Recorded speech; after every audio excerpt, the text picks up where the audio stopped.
My father didn't even clear his throat before doing it. He just pushed a polished folder across the table and said my sister's name like it was a promise. Lena had been home for 7 days. I'd carried my parents for 10 years. My mother's nod was the loudest thing in the room. I didn't argue. I didn't even blink.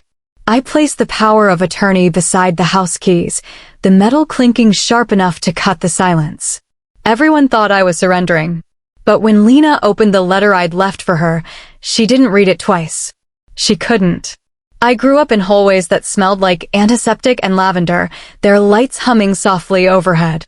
My father walked ahead of me with long, confident strides, greeting every resident by name.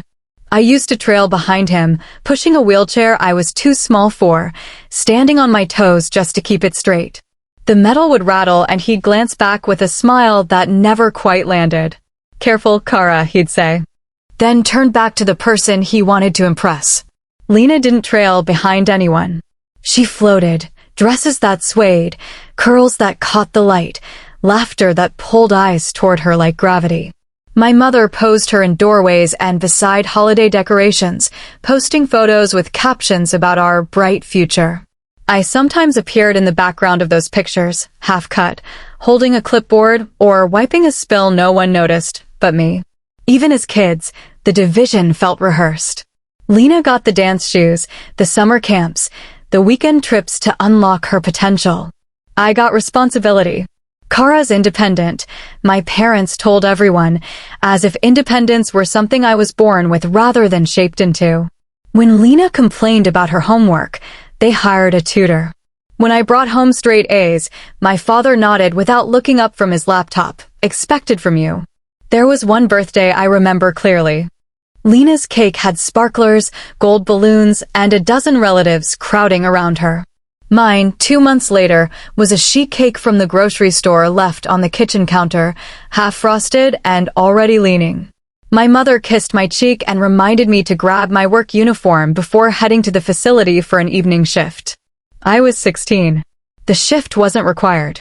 The mortgage was. I didn't resent Lena then. She wasn't the one who set the rules. She simply thrived under them.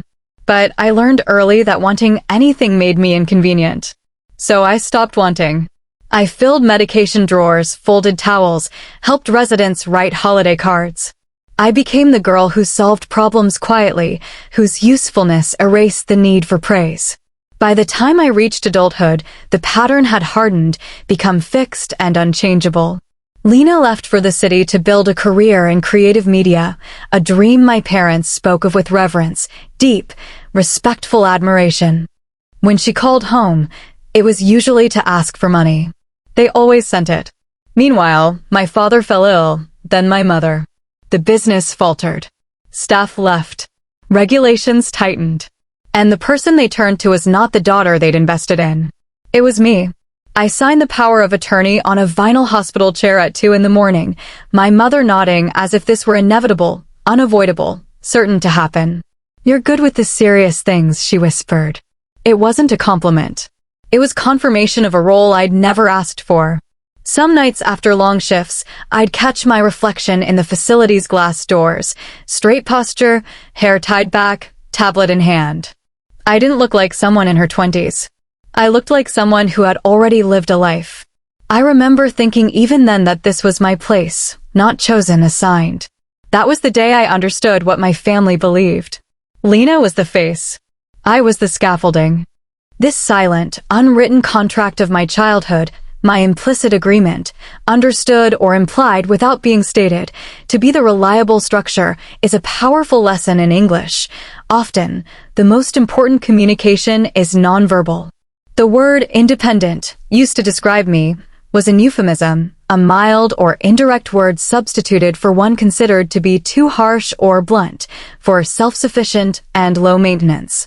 The real historical parallel lies in the unheralded, unnoticed, not publicly acclaimed figures, the engineers, the archivists, the logistics experts, whose tireless work keeps empires running while the charismatic leaders stand on the balcony. For a decade, I was the unheralded operational spine of my family's legacy. I lived the universal wisdom that responsibility is the true measure of character, even when it goes unseen. The philosophical teaching here is in the nature of value. My family valued the potential, Lena, over the proven, me, the appearance over the architecture. They mistook the facade for the foundation. In the modern relevance of English learning, consider the idiom, actions speak louder than words. My 10 years of quiet labor spoke volumes, but the language my parents chose to listen to was one of surface-level glamour and easy promises. This is why mastering the nuance of English, understanding what is implied versus what is explicitly stated, is crucial, not just for communication, but for recognizing your own worth. The cognitive dissonance, the state of having inconsistent thoughts, beliefs, or attitudes between my actual contribution and my perceived role became the crucible where my resolve was finally forged. The deeper truth is that I had enabled this perception by not arguing, by not blinking, by accepting the sheet cake. I had allowed my usefulness to become my cage. How many of us have quietly agreed to a role that diminishes our true contribution, simply because we believe being seen as the reliable one is better than fighting to be the valued one? Classical Building Chapter 2, the scaffolding recognizes its value, and the law of systems, the shift came quietly. The way storms crawl in before anyone notices the sky has changed. At first, it was small things. An email chain I usually handled about state inspections arrived without my name attached. Then another about a staffing audit. Then a meeting scheduled at the office, succession planning, one I only heard about because a nurse asked why I wasn't presenting the operational report. I remember standing in the supply room, the air cold from the refrigeration unit, holding a box of wound dressings. My phone buzzed, a photo from my mother, Lena standing in front of the facility sign, smiling, her hair lifted by the wind. The caption, Future Leadership. I stared at it long enough for the screen to dim. Another message followed, an invitation graphic, a family legacy celebration, gold lettering, a date, a location, no mention of my role, no consultation, just a card placed in my mailbox like a formality. That evening, I walked into my parents' kitchen. The air smelled like roasted peppers. My father stood by the counter, speaking softly to Lena about vision ideas, the next decade. My mother leaned against the island, nodding. I waited for them to acknowledge me. They didn't. When my father finally noticed I was there, he offered a distracted smile. Kara, don't worry about the administrative stuff right now. You've done enough heavy lifting. It's time for Lena to take on bigger responsibilities. The word bigger echoed. Lena stood with her arms crossed, a polite smile on her lips, as if she were preparing for a stage entrance rather than a job. I opened my mouth to speak, but nothing came. My fingers tightened around the edge of my tablet. My mother reached over, touched my wrist lightly. You're good with the behind-the-scenes things, she said. Let her shine. Behind the scenes. The phrase landed heavier than anything else. Later that night, I found another folder on the dining table. Financial projections drafted in Lena's handwriting. Numbers inaccurate, proposals impossible. Yet my parents had signed their initials in the corner. They had already decided. I sat down, the chair legs scraping softly against the floor. My breath steadied, thin but controlled. I looked at the papers again and felt something inside me settle, not break. I just smiled. I didn't react that night. I didn't argue or correct the numbers or remind them who had kept the system alive for a decade. I simply closed the folder, placed it back exactly where I found it, and walked upstairs. Each step felt steady, almost weightless, like I was leaving gravity behind. This moment is the true denouement, the final part of a play, film, or narrative in which the strands of the plot are drawn together and matters are explained or resolved of my emotional conflict. I was no longer fighting for recognition. I was simply observing the inevitable outcome of their flawed decision-making. In my room, I sat on the edge of the bed. The walls were the same pale blue from my childhood, faded, familiar, indifferent. I kept my tablet beside me and let the dim screen glow across my hands. The house was quiet, except for Lena's laugh drifting up the staircase, airy and bright, as if she had already stepped into her new role. I opened a blank document. No headings, no emotion, just space. Then I began. The first entry was a timeline, 10 years condensed into bullet points, medical emergencies, regulatory freezes, staffing shortages, the year we almost lost Medicaid support. Every crisis I stepped into because no one else knew how. The second entry was structural, licenses, compliance standards, vendor contracts, hospital partnerships. I listed the names of every person who relied on the system, not the property, to function, the inspectors who trusted my reports, the physicians who approved our care protocols, the caseworkers who called me, not my parents, when families panicked. I didn't need to build a case. The case already existed. All I had to do was assemble it. This intellectual assembly, this structural audit, is the philosophical core of this chapter. The difference between a charlatan, a person falsely claiming to have a special knowledge or skill, who possesses the title, and the true custodian, a person who has responsibility for or looks after something. The historical context here is critical. Think of the Roman Empire, where the emperor, the face, held the title, but the vast, intricate network of laws, public works, and logistical systems, the scaffolding, truly sustained the empire. My parents were handing Lena the emperor's robes without the logistical maps. This relates to English learning through the understanding of complex structures. Just as I was auditing the system of the care facilities, an advanced English speaker must audit the structure of the language, understanding that vocabulary, the face, is only as powerful as the grammar and syntax, the scaffolding, that supports it. To be truly articulate, able to express ideas clearly and effectively, one must master the underlying system. My realization, the case already existed, is the key universal wisdom. Your work, your competence, and your measurable impact are a documented history that cannot be erased by an ad hoc, created or done for a particular purpose as necessary, family decision. I began to execute a legal strategy based on the simple premise. I controlled the system because I was the only one who understood its intricacies, details, especially of an involved or puzzling nature. They were handing over a car without the engine.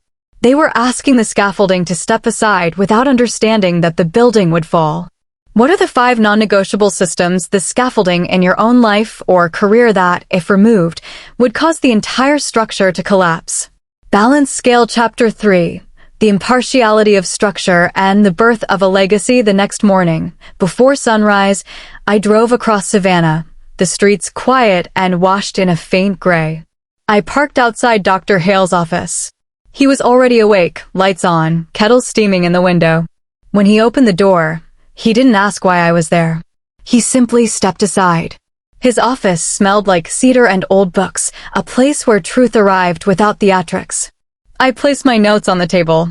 He read silently, glasses sliding down his nose, turning each page slowly, as if measuring weight rather than words. When he finished, he leaned back. "They're moving without you." I nodded. "And you're done asking to be seen?" Another nod. He tapped the edge of my timeline. "You don't need revenge. You need structure." That afternoon, he called Ms. Rowan. She arrived with a leather portfolio under her arm and the kind of calm that comes from decades of navigating systems people underestimate. She reviewed everything I brought: contracts, emails, compliance logs, my power of attorney papers. She scanned each page with quick precision, lips tightening only when the inaccurate numbers Lena drafted came up. "They're planning a transfer," she said. "But they don't understand what they're transferring." "Explain it," I told her. She pointed at the licenses first. "This is the real spine. Without it, the facilities are buildings, nothing more." Then she tapped the compliance protocols I'd written. "This is intellectual property, creations of the mind, such as inventions, designs, literary and artistic works. You created it." Finally, she held up the summary of our partnerships. "This is institutional capital. It follows the system, not the name." I sat very still. "You can protect your work," she continued. "Not with emotion, with boundaries." This phrase, "not with emotion, with boundaries," is the key to mastering the legalistic, objective style of advanced English. We spent the next week building a legal framework, a non-profit foundation designed to hold everything intangible, The brand, the protocols, the data system, the partnerships not to own, but to safeguard. A structure that didn't serve a family image, but the people in our care. Harbor Bridge Foundation. I chose the name quietly. A bridge built for those who needed steadiness, the quality of being stable and unchanging. Under my authority as power of attorney, still fully valid, never rescinded, revoked, cancelled, or repealed, I executed each transfer with the precision of someone copying medication doses. Every document signed, notarized, filed. My parents, believing it was routine administrative cleanup for their health and business stability, signed honorary advisory roles, having the power to make recommendations but not to take action without reading the fine lines. No ownership, no control, just recognition for their name. This moment echoes the historical truth that power often flows not from declared authority, but from the control of essential infrastructure. Think of the medieval church's power over the state, not through armies, but through its control of literacy, legal records, and moral authority. I was using the impartiality of the law to achieve an outcome that emotional arguments never could.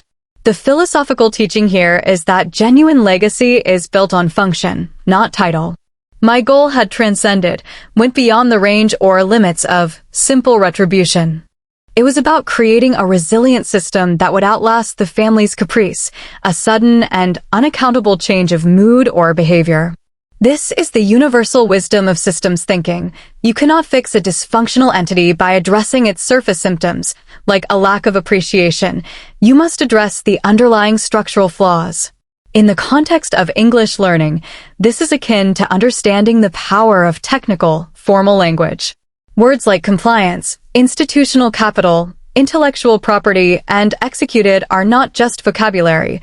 They are tools of precision that define legally binding reality. I used the language of structure to create a reality that superseded the language of family expectation. When the work was done, I returned to operations as if nothing had changed. Moved through hallways, checked logs, adjusted schedules. Staff greeted me with the quiet respect of people who remembered who had kept them afloat. Lena drifted through rooms with a notebook and a soft smile, offering color palette ideas for the website. My parents beamed every time she opened her mouth. The contrast, the vast chasm between Lena's aspirational planning and my executed reality, was complete. If you were to create a Harbor Bridge Foundation for your own talent, what specific, intangible skills or creations would you legally safeguard to ensure their future independence? Performing Arts Chapter 4, The Clink of Metal and the Revelation of the Empty Shell the night before the Legacy celebration, I sat alone in the small office tucked behind the nurse station. The fluorescent lights buzzed overhead. My tablet was open to one last document, a letter addressed to Lena. It wasn't angry or sharp. It wasn't an accusation. It was clarity. I wrote about what she was inheriting, a shell without the system, responsibility without preparation, a title without the backbone beneath it. I explained the foundation, not to shame her, but to prepare her for the truth my parents refused to see. I ended with one line that felt like stepping out of a shadow. What you carry next depends on what you choose to hold. I printed the letter, folded it neatly, and slid it into a red envelope, a color that drew attention without noise. On the day of the celebration, I placed the envelope into my bag beside the keys and the POA document. 3 objects, 3 truths. This time, I wouldn't fix what they'd broken. This time, I would let the system speak for itself. The celebration looked warm from the doorway, soft lights, crystal glasses, linen napkins folded like small, careful wishes. My parents stood near the head of the table, glowing in a way they hadn't in years. Lena sat between them, posture perfect, fingers grazing the stem of her glass, as if she'd practiced for this moment. When my father tapped his spoon against a plate, the room quieted. His voice carried easily across the table. Thank you all for being here tonight. We honor the future of our family's work. He turned to Lena with a proud tilt of his chin. She's ready to lead. My mother nodded, lips curved into the soft smile she reserved for moments she believed were historic. She deserves it, she added. The words didn't sting. They simply confirmed everything I already understood. I waited until the applause faded. Then I stood, not abruptly, not with force, just enough for chairs to stop shifting and for conversations to fall silent. I placed 3 items on the table in front of me: the keys, the power of attorney document, and the red envelope. The keys made the smallest sound, a crisp metallic tap that cut through the room's warmth. My father frowned. "Kara, this isn't necessary." I slid them gently toward Lena. "It's all yours." Some guests smiled, mistaking it for grace. Others exchanged glances, sensing the wrong kind of stillness in the air. Lena reached for the envelope first. Her fingers traced its edge before slipping inside to unfold the letter. Her eyes skimmed the first lines, then sharpened. She flipped to the next page, then the next. Her breath caught. "What is this?" she whispered. No one answered. She read further, hands tightening around the paper, knuckles whitening. "No, this can't be right." Her voice rose, thin and disbelieving. "You're joking."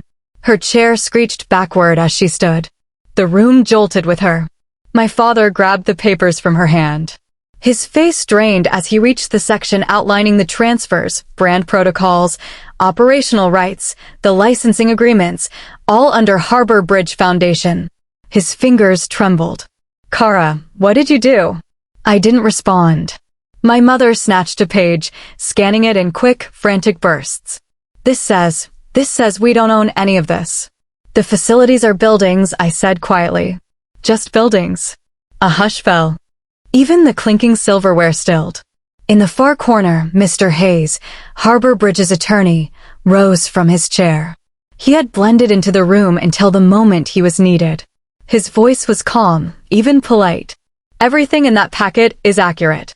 The transfers were executed, carried out or put into effect 3 years ago, during the period when Miss Kara Hart held full legal authority to act on behalf of her parents."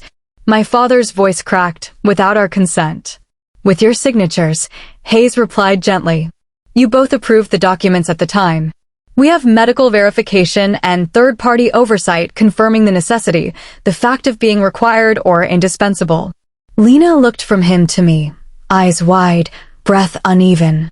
"So, what did they just give me?" Hayes folded his hands. 2 aging properties and the debt tied to them. Anything more would require certification from Harbor Bridge. Certification is contingent upon meeting the care standards MS. Hart designed. My mother shook her head. "She can meet them. She can learn." Hayes lifted a single page. "If staffing ratios drop, if safety protocols lapse, if any core process deviates by more than a small percentage, Harbor can revoke the license within 60 days. Without a license, the buildings cannot operate." My father's voice sank to a whisper. "So, we have nothing." I didn't correct him. They had exactly what they valued, appearance without structure. Lena sank back into her seat, the letter limp in her hands, the confident posture she'd carried all evening dissolved, shoulders folding inward. I thought I was taking over something real. I finally spoke. "You were. The system, the responsibility, the work. You just never saw it. The antithesis, a contrast or opposition between 2 things, here is stark.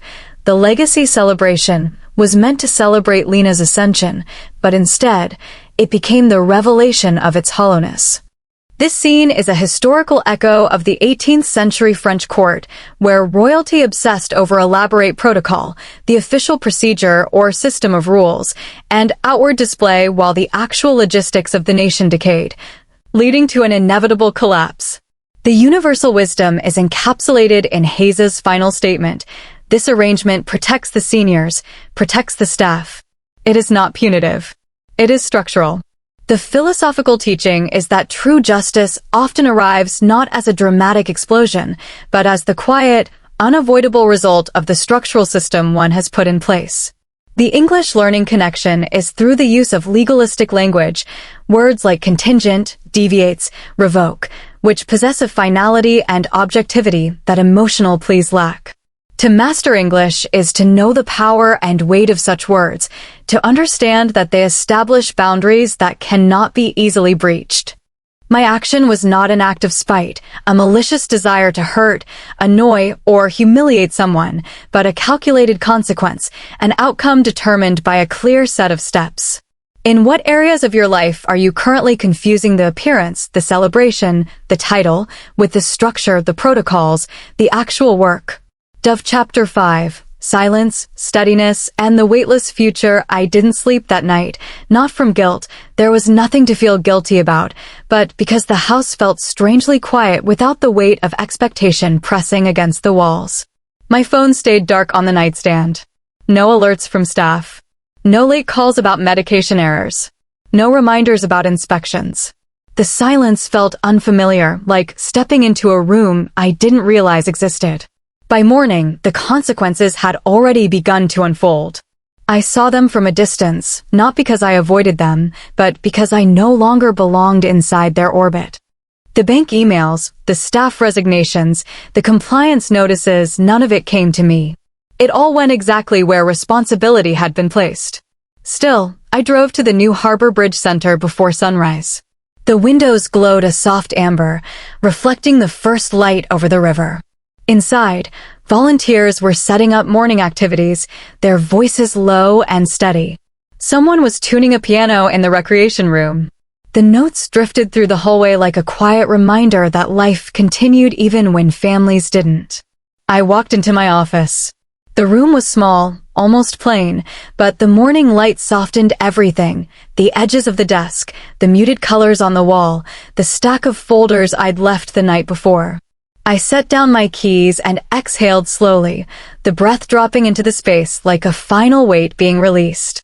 The historical element here shifts from the grand scale to the personal renaissance, a revival or renewed interest in something. This quiet, earned peace is analogous to the moment a great artist or philosopher, after years of unacknowledged toil, finally publishes the work that establishes their own, independent school of thought, freeing them from the patronage of others. My parents were my patrons, and I had just bought my own independence. Later that week, I saw my parents in a Medicaid waiting room. They sat together, hands clasped, staring straight ahead. They didn't see me walk by. I didn't pause, not out of anger, but because there was nothing left to fix. A month later, during a site visit, I noticed Lena in one of the Allied facilities pushing a resident's wheelchair. Her movements small and careful. She looked different without the spotlight. She didn't notice me. I let her have the moment. Some stories end with victory. Mine ended with space, clean, quiet, earned. For the first time, I wasn't carrying anything that wasn't mine. The philosophical teaching is rooted in the concept of self-possession, the state of being calm, confident, and in control of one's feelings. I finally possessed myself entirely, unbound by the expectations of a flawed, self-serving family narrative. The universal wisdom is in the power of non-reaction, the profound strength of simply letting go. In the end, nothing dramatic followed. No shouting, no slammed doors, no final reckoning, just a clean line drawn in quiet. Families fracture loudly, but boundaries settle like dust. Soft, inevitable, impossible to sweep away once you finally stop pretending you're the one holding everything up. Freedom didn't come from winning. It came from stepping aside without looking back. Sometimes the strongest thing you can say is nothing at all. And sometimes the silence that follows is the only truth that ever mattered. The modern relevance to English learning lies in the power of subtext, an underlying and often distinct theme in a piece of writing or conversation. My silence in that final moment spoke more loudly than any argument could. It was an ultimate expression of confidence. I didn't need to explain myself because my structure spoke for me. Mastering advanced English means understanding that the most compelling communication often relies on what is not said, on the unspoken confidence that your actions have already rendered further debate superfluous, unnecessary, especially through being more than enough. My journey transformed me from the family's workhorse, a person who does a lot of hard, practical work, into the architect of my own destiny, a destiny built not on an inherited name, but on an impeccable, self-designed system. The quiet of my new life was not an absence, but a presence, the presence of self.